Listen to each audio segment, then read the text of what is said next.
সদ্য গঠিত জনতা উন্নয়ন পার্টির চেয়ারম্যান হুমায়ুন কবির এই মুহূর্তে আমাদের সঙ্গে। আমি প্রথমেই যে কথাটা বলি, আজকে তো শুভেন্দুবাবু সরাসরি আপনাকে আক্রমণ করলেন।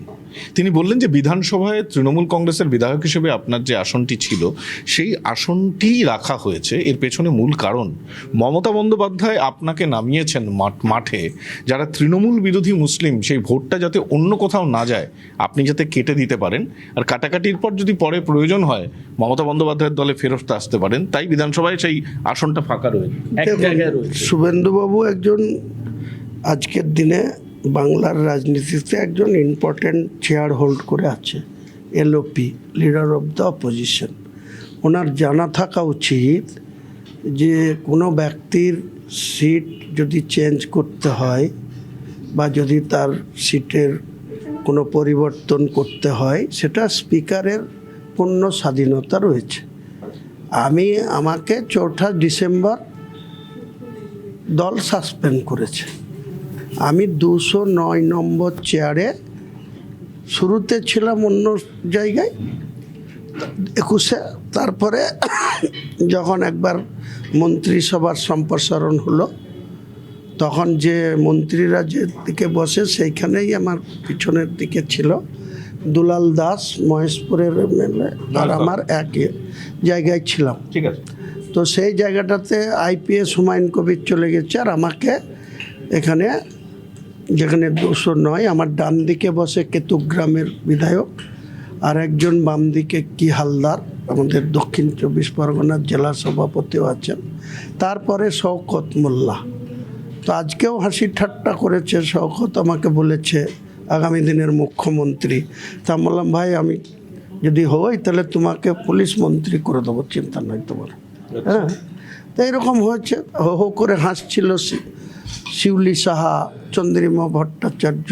আপনি সাসপেন্ডেড হওয়ার পরেও আপনার আসন ওই তৃণমূল বিধায়ক হিসেবে যে বরাদ্দ আসন সেখানেই রয়েছে। সেটা নিয়ে বিজেপি কটাক্ষ তো করবেই। তারা বলছে যে আসলে আপনি ভোট কাটাকাটি করতে নেমেছেন, তারপরে তৃণমূলই ফিরে আসবেন। আরে আমার সিটে কোথায় সিট তো আমাকে দিতে হবে।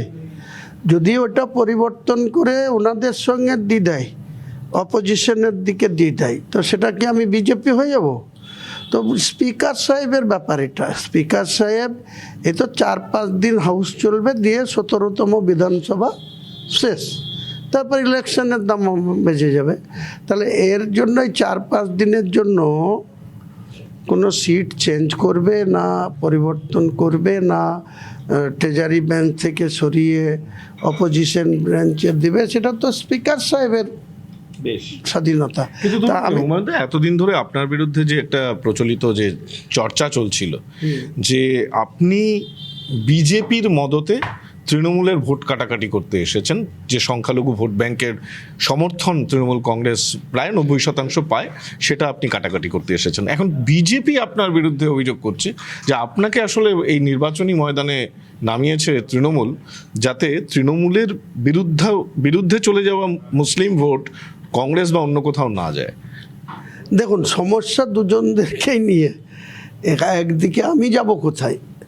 আমি যে নতুন দল খুলেছি, আমার দলকে বাংলার মানুষের কাছে তুলে ধরার জন্য, বাংলার মানুষকে নতুনভাবে একটা দিশা দেখানো বা স্বচ্ছ একটা সরকার উপহার দেওয়ার জন্য। সেটা নিয়ে যদি কেউ রং তামাশা করে, হ্যাঁ, তো শুভেন্দুবাবু করলে তিনি যদি ভালো লাগে করতে পারেন। বা তৃণমূল আমাকে বলছে বিজেপির বি টিম। এই আপনারা দেখেছিলেন এই আমাদের যে কলকাতার ময়দান, যে ব্রিগেড গ্রাউন্ড, সেখানে আমাকে বলা হয়েছিল যে এই ববি হাকিমের যে সিটে এমএলএ, ওখান থেকে কয়েকজন বলেছিল যে আমি নাকি বিজেপির বি টিমের কাজ করছি, তৃণমূলের ক্ষতি করার জন্য করছে, সব বলেছিল। আমাকে একইভাবে হুগলিতে বিশ্ব ইজতেমায় গিয়ে আমার বিরুদ্ধে স্লোগান হয়েছিল। কয়েকজন আমার গাড়ি সামনে, অসীমা পাত্র যে ধনেখালির এমএলএ, তার লোকজনরা আমার গাড়ির সামনে শুয়ে পড়ে আমার বিরোধিতা করেছিল। তা আমি কি করব?